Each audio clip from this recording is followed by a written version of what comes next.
خليني أسألك سؤال صريح، كم مرة اتجرحتي من كلمة؟ مش خناقة، مش شتيمة، كلمة صغيرة بس دخلت جواكي وفضلت توجع. والمؤلم أكتر إن الشخص اللي قالها كان مستني رد، كان مستني يشوفك عصبية مكسورة أو بتدافع عن نفسك، بس انت سكتي، مش لأنك ضعيفة لكن لأنك مش عارفة تردي ازاي.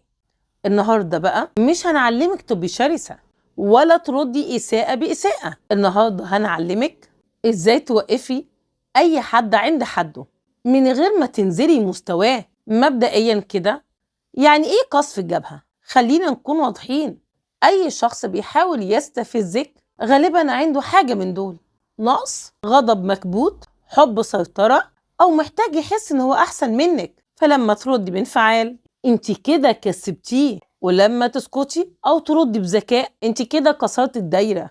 في 8 أساليب لقصف الجبهة النفسي الصحي. الأسلوب الأول: التجاهل الواعي مش الهروب. في فرق كبير قوي بين التجاهل والخوف، التجاهل والقوة. التجاهل الواعي يعني سامعة وفاهمة ومختارة ما ترديش، وده أكتر رد بيقهر الشخص المستفز لأنه بيحس إن هو مش مرئي. جملة دايما ردديها جواكي، مش كل كلام يستاهل رد. الأسلوب التاني: الرد المتأخر. انت مش مطالبة تردي في نفس اللحظة، ردك المتأخر بيديكي سيطرة، بيقلل اندفاعك وبيخلي ردك محسوب. أحيانا الرد بعد ساعة أقسى من الرد في نفس اللحظة. الأسلوب الثالث: قلب المعادلة بسؤال. السؤال أقوى من الإجابة، خلي بالك. جربت قبل كده تسألي أنت حاسس بإيه وأنت بتقول كده؟ أو تحب يتقالك الكلام ده قدام ناس؟ أو إيه اللي مضايقك فعلا؟ السؤال الصح بيكشف النية وبيفقدوا السيطرة. الأسلوب الرابع: الرد القصير جدا. كل ما ردك كان أطول كل ما أنت دخلت في لعبته.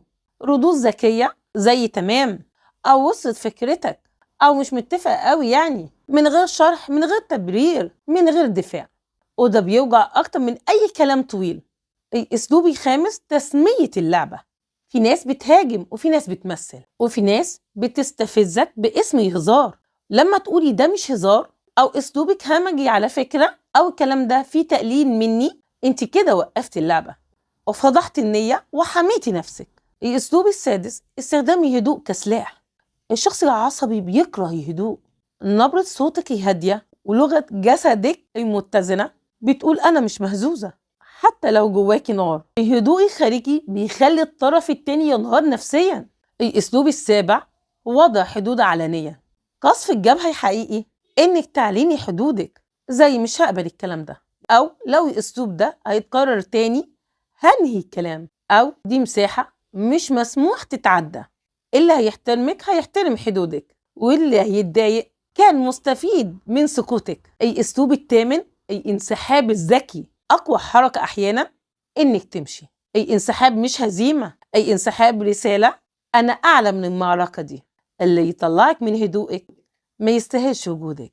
وأخيرا خلي بالك، ده تحذير مهم جدا ليكي. لو حسيتي إنك بتستمتعي بقسوة وتستني الموقف عشان تكسفي حد، بتفرحي بوجع غيرك، وقفي، راجعي نفسك. القوة النفسية مش في كسر الناس، القوة النفسية في حماية ذاتك. الخلاصة: افتكري دايما، مش كل حد يستحق الرد، مش كل رد يستحق يتقال. انت مش محتاجة تثبتي قوتك، قوتك باينة في هدوءك، في حدودك، وفي اختيارك لنفسك. ولو حابة اكتبي لي في الكومنتات ايه اكتر موقف حسيتي فيه انك اتكسرتي بالكلام. وبس كده، كان معاكم دكتورة أمل دانيال، دكتورة في الصحة النفسية. لو عجبك الفيديو اعملي لايك واعملي اشتراك، ولو استفدتي منه شاركيه مع أصحابك. سلام.